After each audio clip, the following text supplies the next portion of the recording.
പോറ്റിയെ കയറ്റിതാരപ്പ എന്ന ചോദ്യത്തിന് ഔദ്യോഗിക ഉത്തരം SIT തേടുന്നുണ്ടെങ്കിലും രാഷ്ട്രീയ മണ്ഡലത്തിൽ വലിയ ആരോപണ പ്രത്യാരോപണങ്ങളാണ് നടക്കുന്നത്. മുന്തിയ സഖാക്കൾ കേസിൽ പ്രതികളായി അഴിയെണ്ണുമ്പോൾ അടൂർ പ്രകാശിനെയും സോണിയാഗാന്ധിയും ചാരി പുറത്ത് പ്രതിരോധം തീർക്കുകയാണ് ഭരണപക്ഷം.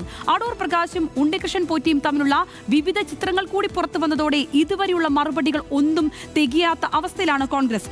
അടൂർ പ്രകാശിനോട് ചോദിക്കാൻ VD സതീശനും സണ്ണി ജോസഫും പറയുമ്പോൾ നാട്ടുകാരോട് നമുക്ക് ചോദിക്കാനുണ്ട്. പുറത്തു വന്ന ചിത്രങ്ങളിൽ കുടുങ്ങുമോ അടൂർ പ്രകാശ്? ആ ചോദ്യം സച്ചിൻ വള്ളിക്കാട് ചോദിക്കുകയാണ്. അതിലേക്ക്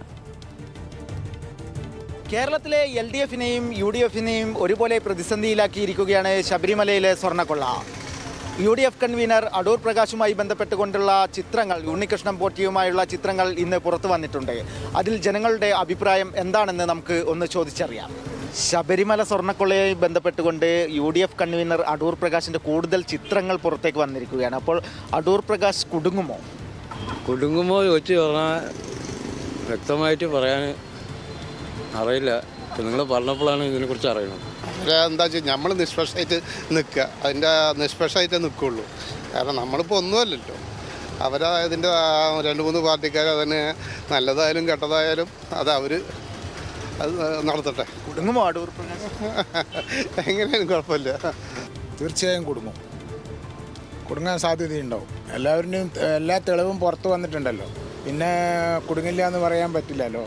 ഒരിക്കലും കൊടുക്കില്ല. കാരണം എന്തുകൊണ്ടെന്നാൽ അദ്ദേഹം ഈ പറയുന്ന സമയത്ത്, അതായത് ഈ സ്വർണ്ണക്കൊള്ള കേസുമായിട്ട് ബന്ധപ്പെട്ടുള്ള സമയത്തല്ല അദ്ദേഹത്തിന് ബന്ധപ്പെട്ടിരിക്കുന്നത്. അതിൻ്റെ മുമ്പാണ് അത് എല്ലാവരും ബന്ധപ്പെട്ടിട്ടുണ്ട്. അങ്ങനെയാണെങ്കിൽ പിണറായി വിജയൻ്റെ ഫോട്ടോസിന് പോയത് ആ കേസ് എങ്ങനെ എടുക്കും? എങ്ങനെ ഏത് നിലപാടിലാണ് ഈ SIT എടുക്കുക? അത് തീർത്തും വാസ്തവ വിരുദ്ധമായിട്ടുള്ള കാര്യങ്ങളാണ്. കുടുങ്ങാനുള്ള സാധ്യതകളൊക്കെ ഉണ്ടല്ലോ, അതെല്ലാം അതിനുണ്ട്, കുടുങ്ങും. UDFന്റെ കൺവീനർ അടൂർ പ്രകാശ് കുടുങ്ങുമെന്നാണ് ഭൂരിഭാഗം ജനങ്ങളും അഭിപ്രായത്തിലൂടെ പറഞ്ഞിരിക്കുന്നത്.